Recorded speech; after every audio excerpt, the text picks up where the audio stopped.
হিটলারের ডিএনএ বিশ্লেষণে মিলেছে বিরল জিনগত রোগের ইঙ্গিত। বিস্ময়কর নতুন তথ্য সামনে এনেছে গবেষকরা। নতুন ডিএনএ বিশ্লেষণে জানা গেছে অ্যাডলফ হিটলার সম্ভবত ক্যালম্যান সিনড্রোমে ভুগছিলেন। এটি এক ধরনের বিরল জিনগত রোগ যা বয়সন্ধিকালের স্বাভাবিক বিকাশ বাধাগ্রস্ত করে। এই রোগের কারণে একজন ব্যক্তির একটি অন্ডকোষ অস্বাভাবিক থাকা অথবা মাইক্রোপেনিস এর মতো সমস্যা দেখা দিতে পারে।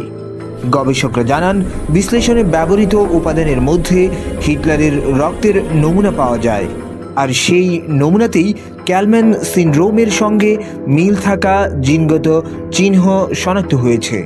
তাদের ধারণা, এই অবস্থাটি হয়তো হিটলারের শারীরিক বিকাশে বড় ধরনের প্রভাব ফেলেছিল। আরেকটি গুরুত্বপূর্ণ বিষয় হলো, এই গবেষণায় কোনো প্রমাণ পাওয়া যায়নি যে হিটলার ইহুদি বংশধর ছিলেন। বহু বছর ধরে প্রচলিত থাকা এই দাবি এই গবেষণার মাধ্যমে খারিজ হয়ে গেছে।